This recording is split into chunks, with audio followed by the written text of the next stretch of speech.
Welcome, and thank you for tuning in to Black Women Amplified, the podcast. Your host, Monica Wisdom Tyson, brings you downloadable conversations that matter to women around the globe. We discuss all things Black girl magic, amplify our voices, and transform our challenges into triumphs. Monica calls on her league of extraordinary women to push our boundaries, share their expertise, and stories of personal transformation. Welcome your host of Black Women Amplified, Monica Wisdom Tyson.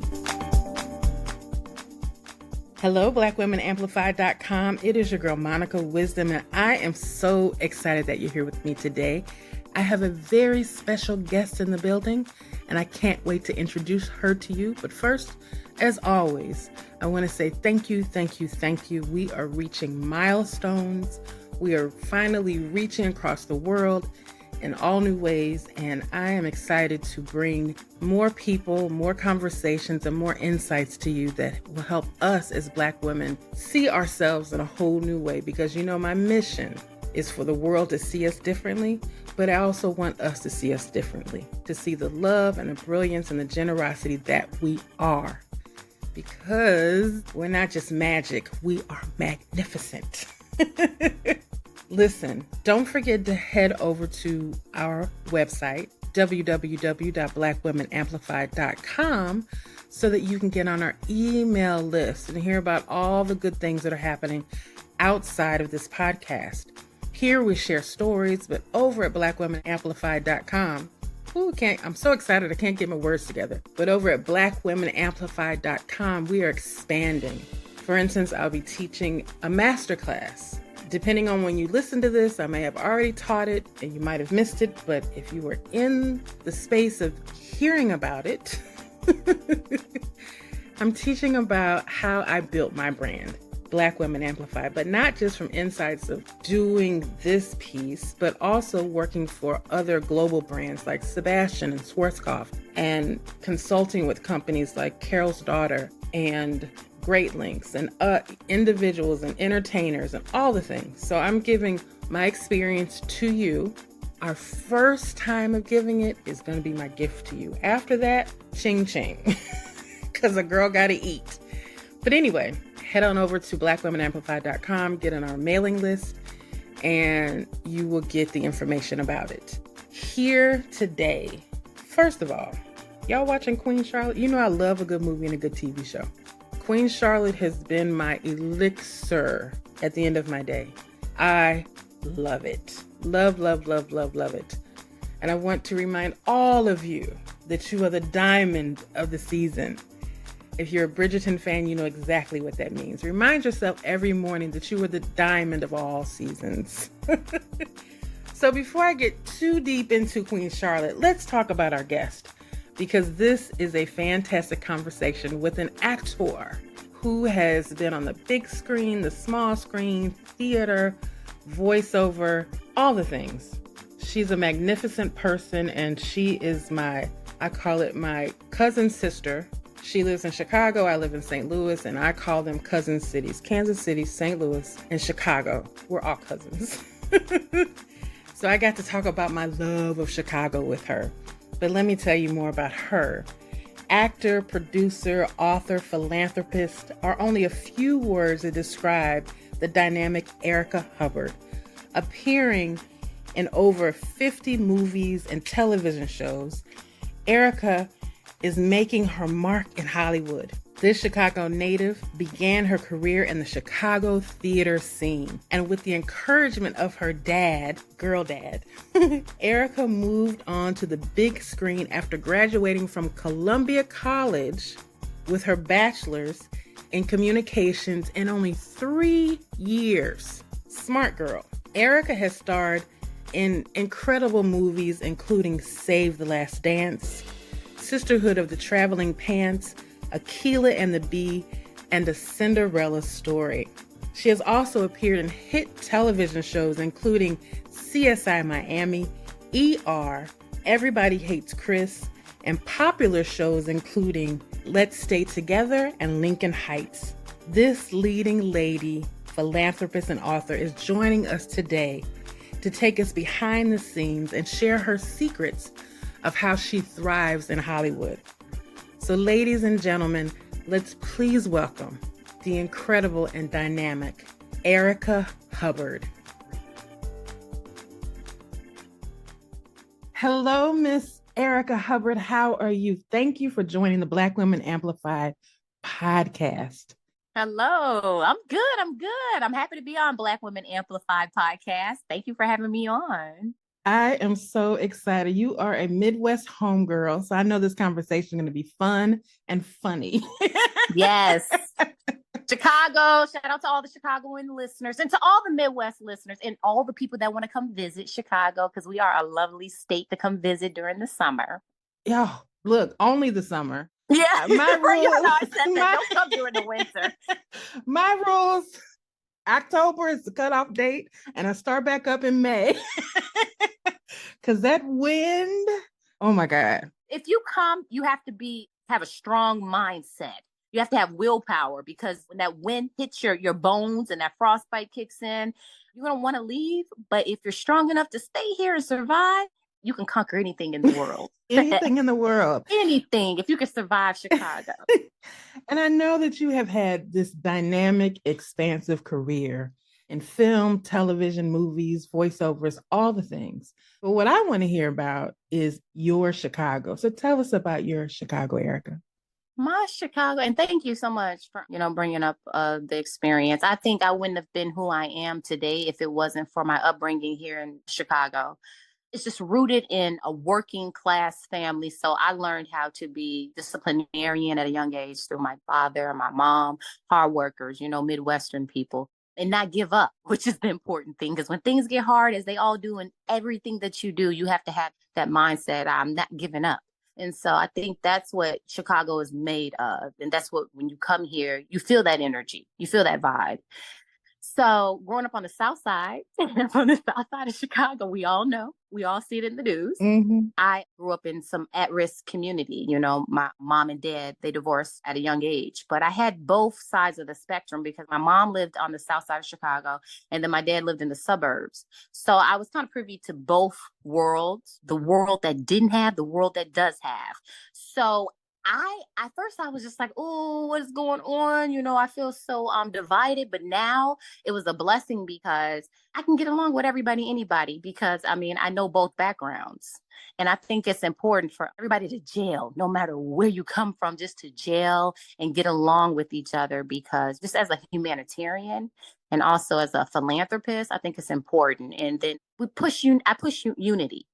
And that's important as well, especially in the entertainment industry, because when we get on that set, we're all working together. Not it's just me, it's just you, it's us. So that's pretty much my background, coming from Chicago. And fast forward, I have to shout out Columbia College. That's where I graduated and I got my degree, my communications degree. And so that's me in a nutshell. You are a true Chicago girl. Yes. So you grew up in both atmospheres. You grew up, like you said, I'm not going to use Tyler Perry's name, but the have and the have-nots. Yeah. Yeah. Or simple way to put it. But yeah, being around both communities, who is the village that raised you? Like, who are the people that raised you over here, and who were the people that raised you over here? And what values did they add to who you are now? I want to say, growing up in the city and the suburban life, both environments raised me, and they raised me differently. Mm-hmm. And when I'm put in a situation, I know, okay, so how would you relate to this situation? Do you have to have street smarts or book smarts? Because one environment is more educated than the other, sadly to say, for lack thereof opportunities in the city. So, I'm trying to change that up and spread awareness about that. But in the city, where you see the lack of privilege, so to speak, I understand it. And it can make you a better person as well, because you have that hustle in you. You want something for yourself if you want to get out that environment, if you make the conscious effort to get out the environment. And I did at a young age, because I witnessed so much turmoil at a young age. And I was like, oh, wait a minute. This is deep. If I wrote my movie, people probably wouldn't believe me. Like, I've witnessed a lot of gang activity and, drug activity growing up in that environment. But it's something that made me who I am today, because if I didn't have those experiences, I would not know how to relate to people who come from those experiences. And it's important to be relatable to everybody. Mm-hmm. Everybody has a story, but in the end, you want everybody to succeed, whether you come from the suburbs or the city. I agree. And when people talk about Chicago, because I used to spend so much time there, I thought I lived there, even though I didn't have an address. But the communities around Chicago were always so individual and so vibrant. So whether I was in Lincoln Park or Hyde Park or the West Side, or I was on the South Side or downtown, Midtown, all of those spaces were exciting to me. And I felt like when they show it now, they show like a few blocks. And so, because I've never heard anybody say, I ain't going to Chicago. It's like, oh, when I get to Chicago. Yeah. You know what? It's a city that when you experience it, it leaves a lasting impression on you. You know, I wouldn't have it any other way. You know, when I tell people I'm from Chicago, they light up like, oh, wow, you come from the big city. And I'm like, yeah, I survived the big city. But one thing we're rooted in here is it's a family oriented state. So, you know, when we have our backyard barbecues and our cookouts and stuff and our block parties and all that stuff, it's rooted in socialization and community and family, being family oriented. And that's what I like about it. Is the summertimes are all that. They are so, Grant Park, when we're out there with our lawn chairs and listening to music, or we're just having the festivities. It's a great time. It's a great time to be here in Chicago. And all of the festivals. Yep.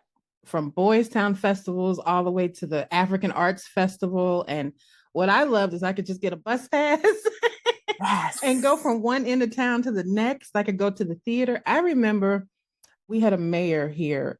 I can't remember his name, but it was about 35 years ago, maybe. Mayor Bosley.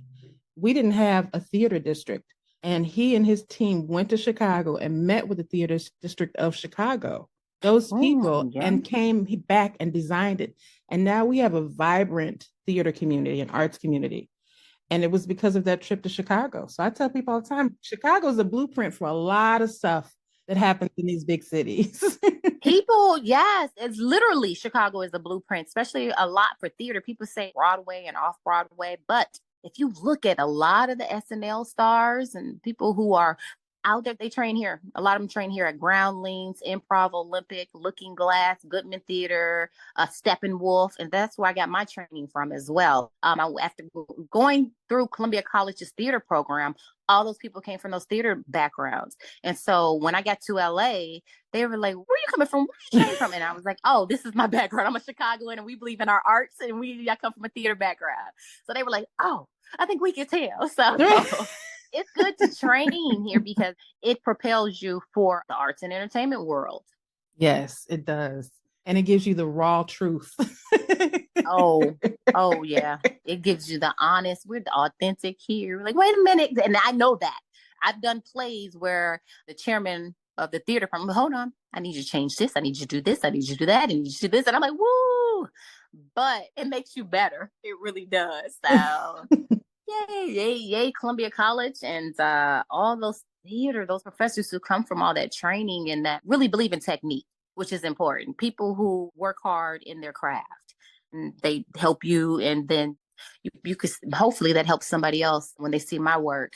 They can say, okay, let me focus on this, that, and this, because it's techniques. If they watch carefully from each character, each role that I pursue and that I do, it's different techniques. Yes, you can tell because you're a working actor. I appreciate that. Thank you. When I was looking at your list, I was like, wait a minute, is this like the Black girl Kevin Bacon? She keeps a job. Listen, let's talk about Columbia College for a minute. You finished a 4-year degree in 3 years. Who does that? And who instilled that level of determination in you? I think I was my own best advocate finishing school in 3 years. And the reason why I wanted to do it is because I had a minor, a major, and a concentration in college. And I said, okay, let me set out this trajectory to graduate at this time. And the trajectory for a minor, major, and a concentration was like 5 to 6 years. And so I was like, how can I get this lowered to 4 years? And then I found a way how to get it lowered to 3 years if I kept going. I didn't take any breaks. Including, I was a workhorse, including I went to day class, night class, and summer school. And then I did way more credit hours than the average person, the average student did. But if I did this, then I can get out of this school in 3 years. And I wanted to do that because I found out that a lot of the educators and people who are pursuing higher education was in the night classes. And I was just like, I started liking the night classes than I did with the day classes because it was like kids playing around and just goofing around. And so when I started taking the night classes, I was like, wait a minute, they're getting off work. And they're getting like, some of them were getting second degrees or finishing up their degrees, and they were older. And I like being around maturity. Let me put that away. I like to be around mature individuals. So then as a younger student, I started getting mentors and finding out, what's your work ethic? And then they would share their work ethic with me. And then, I was like, hey, okay. You become who you are by who you surround yourself with. And that's a true statement. So I was like, if I hang out with this level of maturity, it will evoke something in me to live at this mature level. So when I got out of Columbia College, was like when I was way before I was supposed to graduate, I took that same model and then I went to LA and I hung around people that were 20, 30 years older than me. I still do. One of my mentors is maybe 25, 30 years older than me, and the knowledge and the wisdom is different. So that's one of my secrets to success. Hang around people that have decades older than you. You learn a lot more. And it shows in your work because you seem very intentional about the roles that you choose.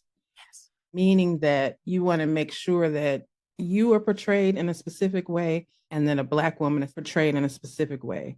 Because there's so many different directions, it's acting. You can go in any direction. But it seems like you're very intentional. Was that a decision you made early, or is it something that you came upon? It's a conscious decision to show, because everybody's impressionable to some degree, whether we acknowledge it or not.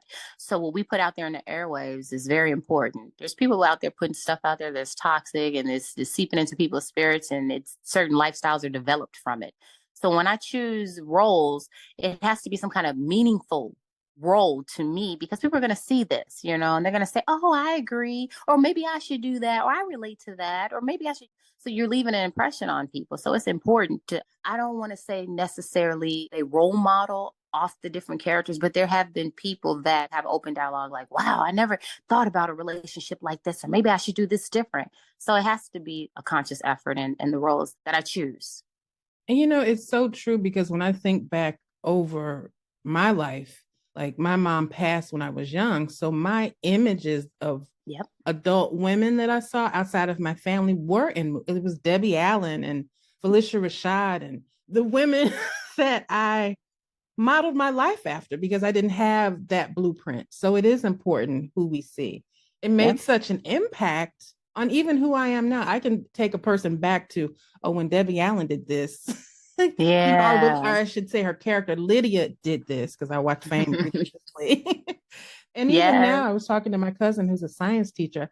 I said, had I known about Katherine Johnson, the movie Hidden Figures was about her. Had I known about her, I probably would have been an astrophysicist, because I love the moon and the stars and sciences. So it is important that we do have visuals that show who we are from an expanded view, as opposed to this limited view that people try and box us in as Black women, as Black people. Yes. So, yeah, you got to be careful what you view, because like you said, it can impact your life, and also what you hear. That's why, the nonprofit that I formed, the Eric Hubbard Foundation, is important to mentor youth in at-risk communities, because they're listening and they're observing people.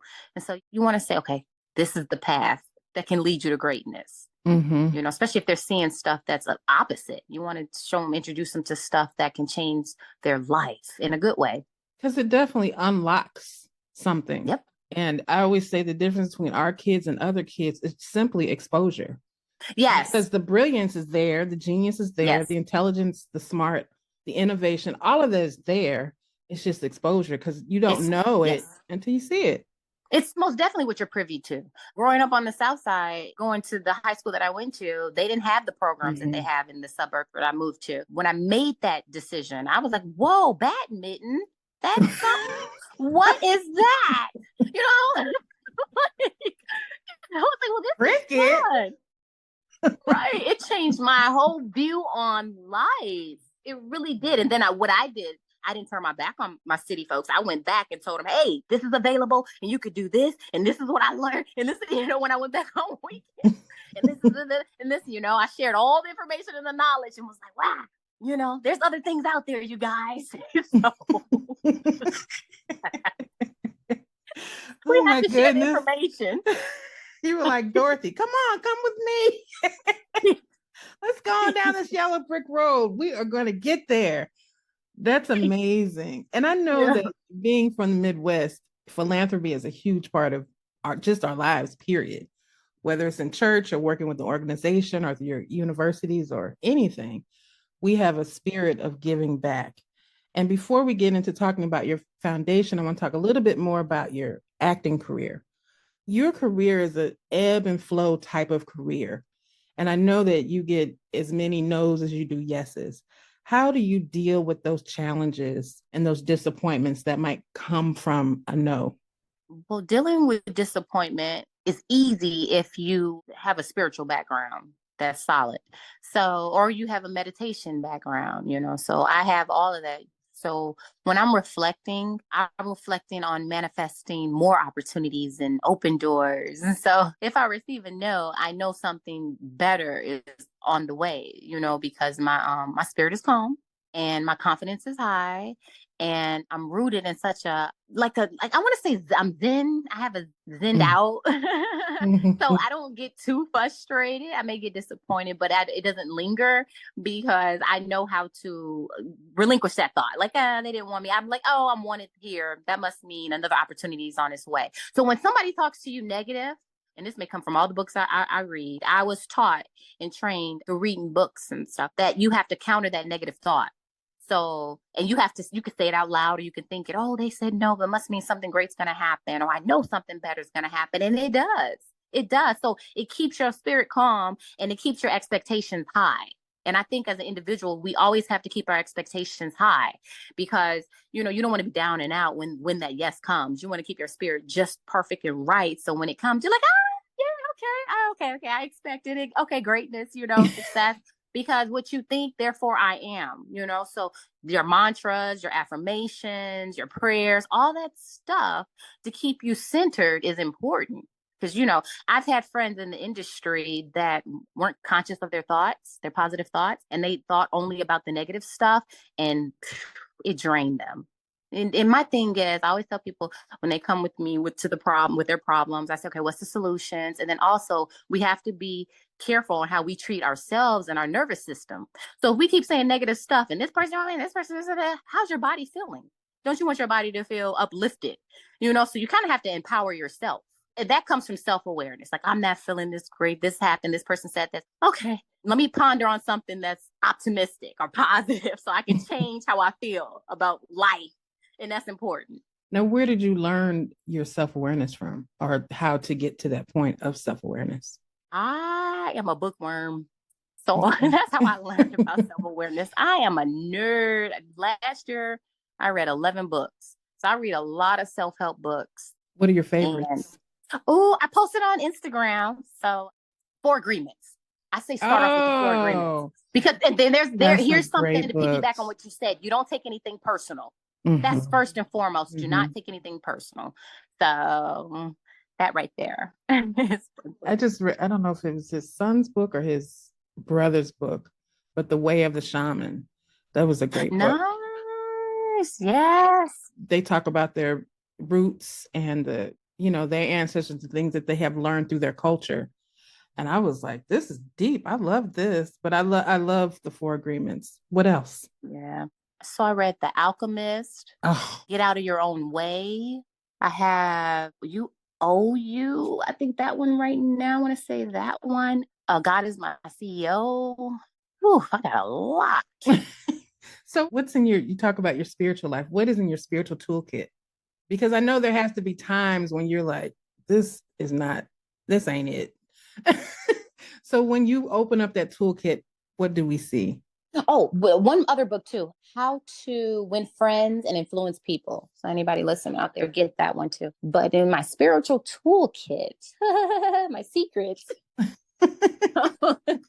You don't have Okay, to share them so all, but I know, right? Everything that I do. What's your daily routine? So my daily routine spiritually, um, wow. Okay, I'm gonna divulge a whole bunch of stuff to you.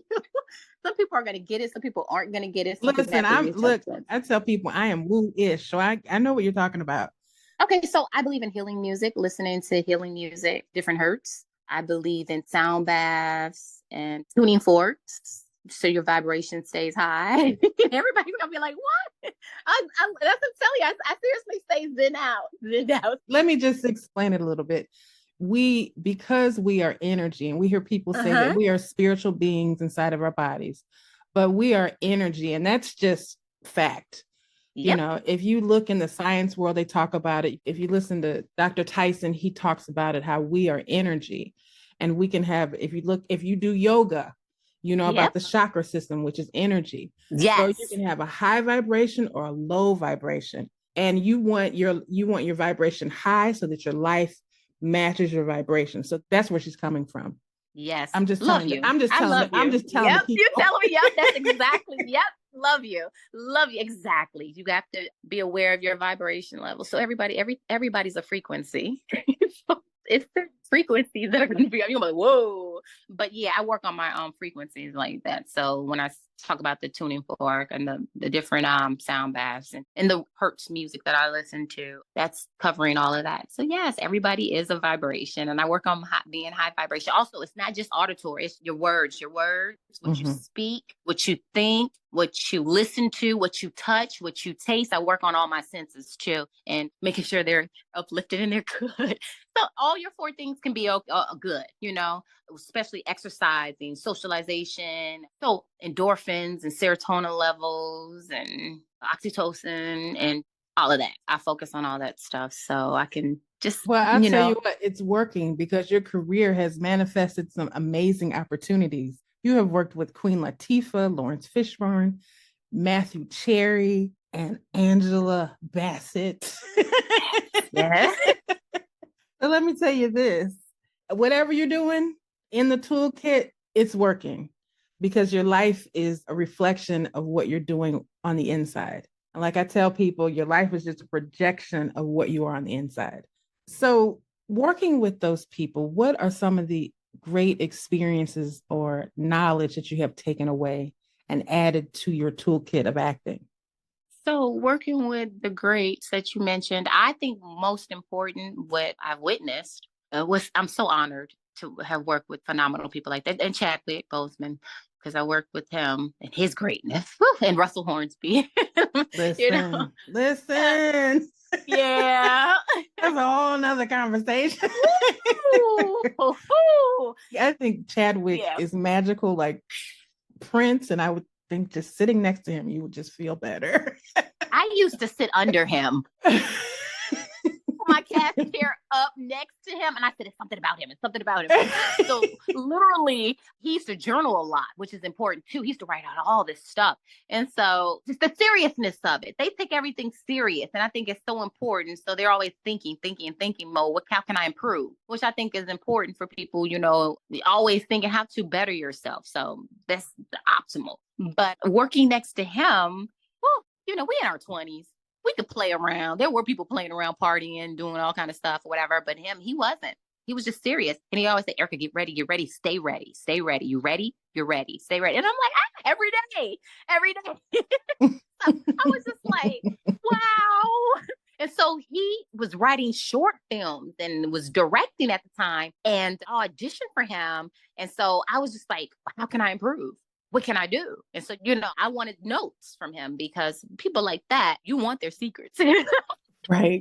I remember certain people whisper in my ear, you know, like, do this and do that. And it works, you know, technique. So that's why I always say, be around people who are great at what they do and you'll learn. Never stop learning. I remember Ryan Coogler saying that Chadwick was writing the character Black Panther way before, like in the first Marvel movie that he was in. He was developing the idea. And I was like, wow, you talk about manifesting something, but not just like woohoo magic, but literally writing it down and working it out so that when it was time, he was ready. And I think that's what you're talking about. When it's time, be ready. Be ready. Be ready. Yeah. Envision. Envision. Yes. Envision before you see the vision. Right. Before you see it in front of you, it comes from you. Now, you are deep into philanthropy. You talked about at-risk children. What inspired you to start your own foundation as opposed to just partnering up with another organization? The Eric Hubbard Foundation was formed because when I was working on Lincoln Heights, we would get phone calls every weekend. They wanted the cast to go down and talk to kids all across the world. We would get phone calls. They just want to meet you. They want to meet you and say some uplifting words and encourage them. So I was hopping on planes after work and going to different states and encouraging youth from in schools and community centers and just all kind of even pairing up with nonprofits in different territories. And I said, you know what? I like this so much. I should just do it myself. And back then I was just like, let me form my own nonprofit and continue the work because kids, they love it when you mentor them and they have questions. They do have questions. And then, you help them. And I think, if we uplift each other more in this society, people would get along better and people would excel better. So depending on who's in your ear, you can excel. And that's what I do. My mentoring program is geared toward at-risk people who come from communities that are underserved. They suffer from poverty, which correlates to low self-esteem and low confidence. And you have to be a confident individual to excel out here in this world. So I give them techniques on how to excel different activities that they can say or they can do to keep their spirits lifted. It's like a plant. You got to keep watering the plant. And some people talk to their plants and the plants grow. And I think if we had more community centers out here, a lot of the youth would have more help because they need encouraging words too to get through life, Mm-hmm. and it's important because that's our future generation. And exposure to other things.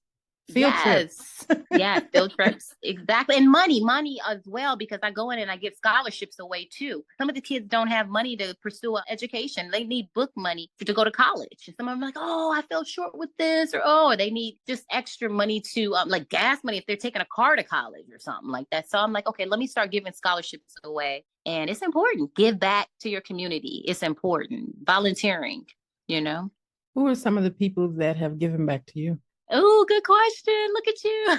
You most definitely are helping me out, like giving me an opportunity to speak on your platform and to encourage people.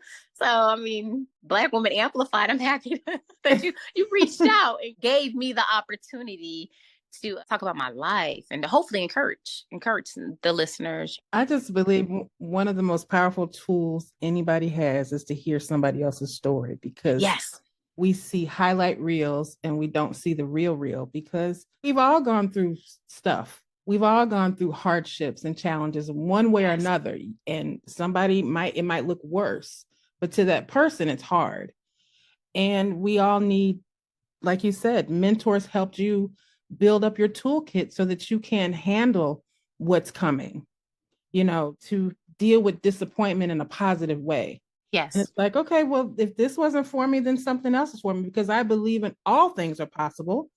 So it's going to come and it might not be now, it might be later, but either way, I'm going to be okay. So you created your own safety net. And I think it's important for people to hear that, whether you're a child or an adult, because there's some grown folks that need some words of encouragement.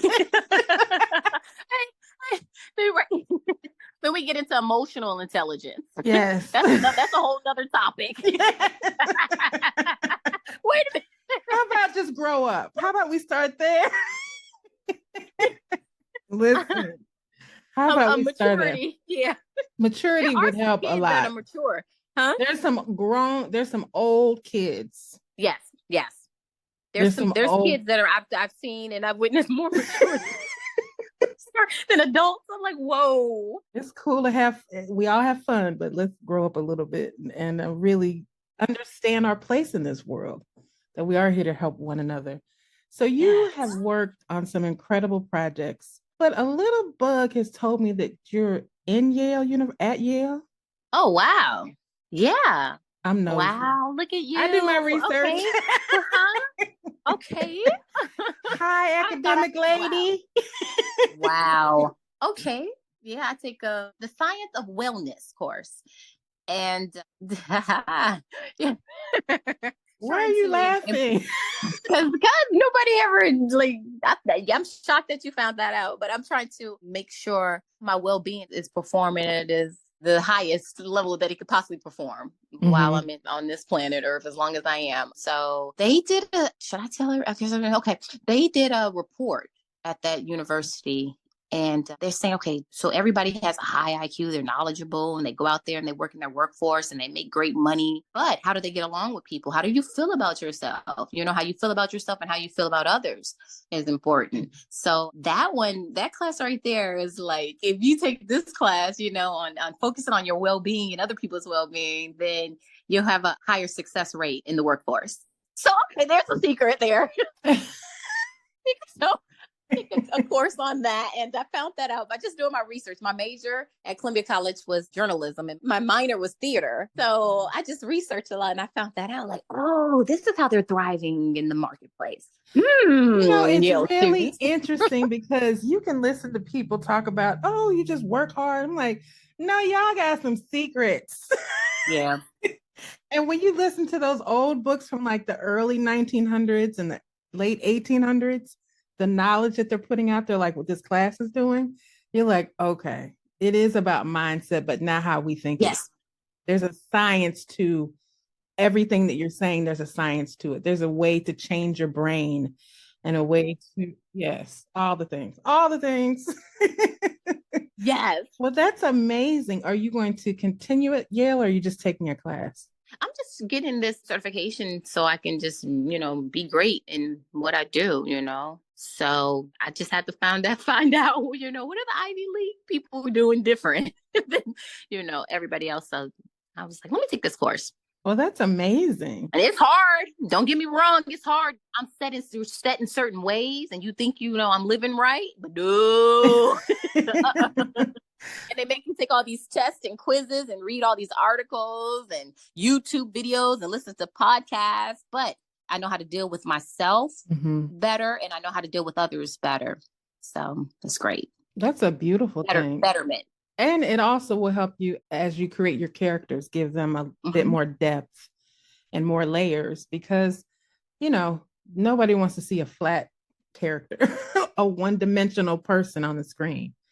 Yeah. So moving forward in your career, what type of roles do you want to take on now? Well, I started directing. I have a movie that's on the film festival circuit called Policies and Procedures that I wrote, directed, produced, and starred in. And it's based on a true story. So I want to do more stories that are true stories. That's what I want to do because there's a lot of stories out there that are based on true stories that need to be told. That's what I want to do. Well, you are more than welcome to tell my life story. I've been trying to tell people. Okay. You want to tell a story of resilience? I got one for you. Nice. Yes. So how do you do all of that at the same time, Michael B. Jordan? How do you do all of that at the same time? A lot of coffee. A lot of coffee. Yeah. Lots. Mind over matter. Okay. Mind over matter. But wow, I know because I wrote a screenplay. I found myself, I don't know, what is it? Maybe it's just, I don't know, my energy. I think because I'm so like zenned out, I don't let stress really get to me. And I know if I do feel it, I know how to get rid of it quickly with different exercises and stuff. Like you said, yoga. So it's important that, you know, you have that outlet to relax. You know, and vacation. Let me put that in there, and the vacation. Because you could relax at home and, you know, zone out, but you vacation. And they just did a study too on how if you look at the water and listen to the sounds, the wave sound, it relinquishes your stress. So it's important to vacation. People say, I'm gonna work. But no, vacation is important too. You know, it's not that fun right there helps you relieve that stress. So it's important to have a balance. So I just have a balance. I think that's what helps me. Did you ever see read the book? I can't remember what movie it was in. It's a metaphysical movie called What the Bleep. And they talked about water molecules, about how the water molecule changes depending on the word. And it's a Japanese doctor who studied it. Nice. And he literally, it shows that when you speak bad to, because, you know, we're 70% water. So it shows that when you speak love, it looks like snowflakes.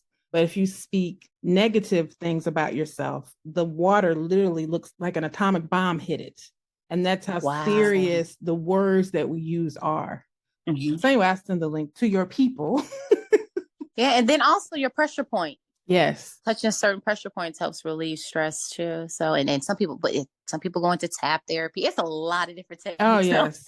I know all the things. The tap therapy is amazing. Qigong.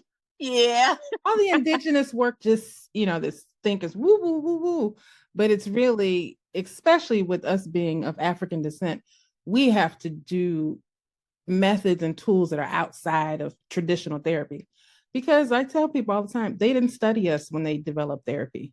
So for some people, it takes us so far, but the rest of the way, we got to go back to what the ancestors did. Yes. Yes.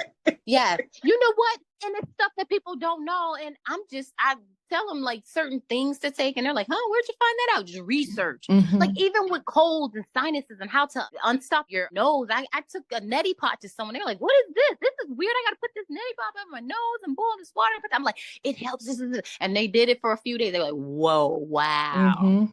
I'm just like, there's things out there to help cure everything. It really is to help you. And to be optimistic, like you said, just keep being optimistic, because that right there speaks volumes, being optimistic. Definitely. Now, before we get out of here, I want to hear a little bit about your books, because you are now also an author. Yes. I have 2 children books that I wrote, and I'm just happy to write those children books. I'm a mom, and I just was sitting like, wait a minute, I don't want my kids to get bored. How kids always say, I'm bored. I'm like, no, there's different activities. So in both books, it's filled with tons of activities that you can do to, keep your mind busy, to be physical, and so, to have fun, and so you won't get bored. And my kids love the book. I'm getting ready to go to a Juneteenth festival and sign the books and read the books and stuff. So I'm just happy that when kids look at it, they're like, oh, wow, I didn't know we could do this. And I don't know that. Oh, this is fun. So I said, this book's going to work. If my kids are reading this book and they're smiling reading this book, I'm happy to share with other kids. So that's what I, wrote the book, and happy that people love it when they read it. I love that, because I know when we were a kid, we didn't have Black people books or books with Black images. We had Winnie the Pooh and Dr. Seuss. Yeah. Yeah. See, that's important. That's important because diversity inclusion is so important. Mhm. And like you going back earlier in the conversation, how you see yourself, because I know one of the key factors on me shooting and filming My Perfect Wedding, that's on BET Plus and Prime Video, was, oh, this girl's gonna get married. We're gonna see her get married or try to get married. How does that look? How does that, because we don't talk about a lot about that. I look at all these podcasts and they're talking about divorce and, oh, how does this relationship work, or this can't work. And I was like, oh, when I get this movie and then people see it, they had nothing but great things to say about that movie, because it's showing true love and how to find love and stay in love. And it talks about matrimony. And I love that, because we don't see that. And it does, like you said before, it impacts how we live our lives. If we don't think love is possible, it's like I tell my girlfriends all the time, I'm not a member of the Men Haters Club, because I was raised with a lot of good men around me. Nobody's perfect, but there are some great men out there. And there are some great loves out there. Not everybody got a divorce. There are still people who are married 60 years later, 70 years later. I mean, when you see movies like The Notebook, you're like, there is eternal love. Yes. So that is a beautiful thing. So the movie is called My Perfect Wedding. My Perfect. It's on BET now. BET Plus and also Prime Video for anybody who's got, all the people on their phones. I know. I loved all these streaming services, and it has to be great being an actor that you can have movies last longer than the run at the theater. Oh my gosh, I'm so elated. You have no idea how elated I am.